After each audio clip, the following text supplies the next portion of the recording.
ಆಸ್ತಿ ಘೋಷಣೆಯ ಬಗ್ಗೆ ತಪ್ಪು ಮಾಹಿತಿ ನೀಡಿರುವ ಹಿನ್ನೆಲೆಯಲ್ಲಿ ಹಾಸನ ಡಿಸಿಗೆ ರಾಜ್ಯ ಚುನಾವಣಾ ಆಯೋಗ ನೋಟಿಸ್ ಅನ್ನು ನೀಡಿದೆ. ನಾಮಪತ್ರದಲ್ಲಿರುವ ಗೊಂದಲದ ವಿವರಣೆಯನ್ನ ಕೇಳಿ ಈಗ ಎರಡನೇ ನೋಟಿಸ್ ಅನ್ನು ಸರ್ವ್ ಮಾಡಿದೆ. ಹಾಸನ ಡಿಸಿಗೆ ರಾಜ್ಯ ಚುನಾವಣಾ ಆಯೋಗ ನಾಮಪತ್ರದಲ್ಲಿರುವ ಗೊಂದಲದ ವಿವರಣೆಯನ್ನ ಕೇಳಿ ಈಗ ಎರಡನೇ ನೋಟಿಸ್ ಅನ್ನು ಕೂಡ ಜಾರಿಗೊಳಿಸಿದೆ. ಈಗಾಗಲೇ ಪ್ರಜ್ವಲ್ ರೇವಣ್ಣ ಆಸ್ತಿಯ ಘೋಷಣೆಯ ಬಗ್ಗೆ ನಾಮಪತ್ರದಲ್ಲಿ ತಪ್ಪು ಮಾಹಿತಿಯನ್ನ ಕೂಡ ನೀಡಿದರು. ಈ ಒಂದು ಕಾರಣಕ್ಕಾಗಿ ಹಾಸನ ಡಿಸಿಗೆ ರಾಜ್ಯ ಚುನಾವಣಾ ಎರಡನೇ ನೋಟಿಸ್ ಅನ್ನು ಕೂಡ ಜಾರಿಗೊಳಿಸಿದೆ.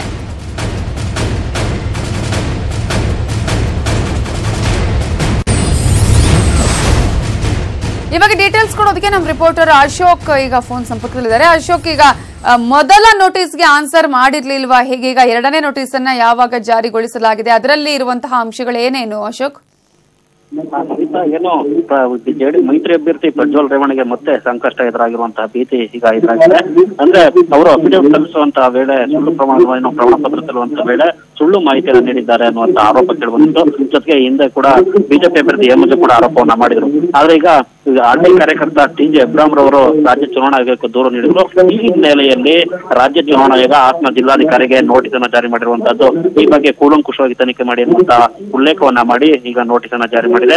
ಹಿಂದೆ ಇದ್ದಂತಹ ಜಿಲ್ಲಾಧಿಕಾರಿ ಅಕ್ರಮ್ ಪಾಷಾರ್ ಅವರು ಜಿಲ್ಲಾ ಚುನಾವಣಾಧಿಕಾರಿಯಾಗಿದ್ರು. ಅವರು ಈ ನಾಮಕ ಪತ್ರವನ್ನ ಸಲ್ಲಿಸುವ ವೇಳೆ ಇದ್ರು. ಆದ್ರೆ ಅವರು ವರ್ಗಾವಣೆ ಆಗಿದೆ. ಈಗ ನೂತನ ಡಿಸಿ ಆಗಿ ಪ್ರಿಯಾಂಕಾ ಮೇರಿ ಫ್ರಾನ್ಸಿಸ್ ಅವರು ಈಗ ಕಳೆದ ಒಂದು ವಾರದಿಂದ ನೂತನ ಡಿಸಿ ಆಗಿದ್ದಾರೆ ಹಾಸನ ಜಿಲ್ಲಾ ಚುನಾವಣಾಧಿಕಾರಿ ಇದ್ದಾರೆ. ಇವರು ಈಗ ಈ ಬಗ್ಗೆ ಯಾವ ರೀತಿ ತನಿಖೆಯನ್ನ ಮಾಡ್ತಾರೆ ಅನ್ನೋದನ್ನ ಕಾದು ನೋಡ್ಬೇಕಿರುವಂತದ್ದು. ಒಟ್ಟಾರೆಯಾಗಿ ಹಿಂದೆ ಕೂಡ ಅವರ ವಿರುದ್ಧ ಆರೋಪ ಕೇಳಿದಂತ ಬೆಂಗಳೂರಿನಲ್ಲಿ 2 ಕಂಪನಿಗಳಲ್ಲಿ ಶೇಕಡ 20% ಶೇರ್ ಅನ್ನ ಹಾಕಿದ್ದಾರೆ. ಅದರಲ್ಲಿ ಎಷ್ಟು ಪ್ರಮಾಣದ ಶೇರ್ ಹಾಕಿದೆ ಅನ್ನುವಂಥದ್ದನ್ನ ಉಲ್ಲೇಖ ಮಾಡಿದ ಅನ್ನುವಂತ ಆರೋಪ ಕೂಡ ಕೇಳಿಬಂದಿತ್ತು. ಜೊತೆಗೆ ಬಿಜೆಪಿ ಅಭ್ಯರ್ಥಿ ಎ ಕೂಡ ದೂರನ್ನ ನೀಡಿದ್ರು. ಆದ್ರೂ ಆ ಬಗ್ಗೆ ಕೂಡ ಯಾವುದೇ ತನಿಖೆಯನ್ನ ಮಾಡಿರಲಿಲ್ಲ ಜಿಲ್ಲಾ ಚುನಾವಣಾಧಿಕಾರಿಗಳು. ಆದ್ರೆ ಈಗ ಮತ್ತೆ ರಾಜ್ಯ ಚುನಾವಣಾ ಆಯೋಗ ಏನು ನೋಟಿಸ್ ಅನ್ನ ಜಾರಿ ಮಾಡಿರೋದ್ರಿಂದ ಜಿಲ್ಲಾ ಚುನಾವಣಾಧಿಕಾರಿಗಳು ಯಾವ ರೀತಿ ತನಿಖೆ ಮಾಡ್ತಾರೆ ಅನ್ನುವಂಥದ್ದು ನಾವು ನೋಡ್ಬೇಕಿದೆ. ನವಿತಾ, ಎಷ್ಟು ದಿನದ ಒಳಗೆ ಇದಕ್ಕೆ ಆನ್ಸರ್ ಮಾಡಬೇಕು ಅಥವಾ ತನಿಖೆಯನ್ನ ಮಾಡಬೇಕು ಅಂತ ಏನಾದ್ರೂ ಇದೆಯಾ ಆ ಒಂದು ನೋಟಿಸ್ ಅಲ್ಲಿ? ಹೇಗೆ ಅಂದ್ರೆ ನವಿತಾ, ಏನಂದ್ರೆ ಸದ್ಯಕ್ಕೆ ಈಗ ನೋಟಿಸ್ ಅನ್ನ ಜಾರಿ ಮಾಡಿದ್ರೆ ಈ ಬಗ್ಗೆ ತನಿಖೆ ಮಾಡಿ ಅಂತ. ಅದರಲ್ಲಿ ನೋಟಿಸ್ ನಲ್ಲಿ ಎಷ್ಟು ದಿನ ಅಂತ ಏನೂ ಕೂಡ ಉಲ್ಲೇಖವನ್ನ ಮಾಡಿಲ್ಲ.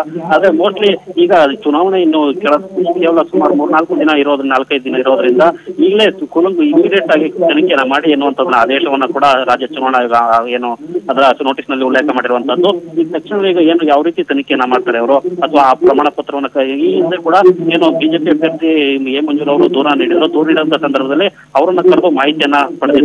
ನೀವು ಏನು ದೂರನ್ನ ನೀಡಿದ್ರೆ ನಿಮ್ಮ ಹತ್ರ ಯಾವ ರೀತಿ ಯಾವ ದಾಖಲೆಗಳಿದೆ ಅನ್ನುವಂಥದ್ದನ್ನ ಕೇಳಿದ್ರು.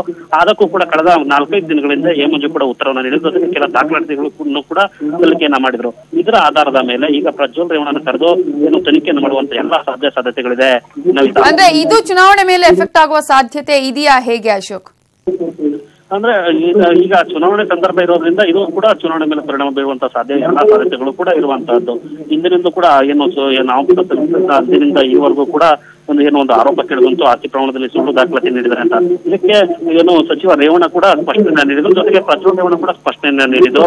ನಮ್ಮ ಯಾವುದೇ ನಾವು ತಪ್ಪು ಮಾಹಿತಿಯನ್ನ ನೀಡಿದ್ರೆ ತನಿಖೆ ನಡೆಸಲಿ, ಏನಾದ್ರು ತಪ್ಪಿದ್ರೆ ನಮ್ಮ ವಿರುದ್ಧ ಕ್ರಮ ಕೈಗೊಳ್ಳುವಂತ ಒಂದು ಸ್ಪಷ್ಟನೆ ಕೂಡ ಹೇಳಿದ್ರು. ಜೊತೆಗೆ ಸಚಿವ ಎಸ್ ಡಿ ರೇವಣ್ಣ ಕೂಡ ಈ ಬಗ್ಗೆ ಇಲ್ಲ ಸಲ್ಲದ ಸುಮ್ಮನೆ ಆರೋಪ ಮಾಡಿದರೆ ನಮ್ಮ ವಿಪಕ್ಷ ವಿರೋಧಿ ಅಭ್ಯರ್ಥಿ ಅನ್ನುವಂತ ಆರೋಪವನ್ನು ಕೂಡ ಮಾಡಿದ್ರು.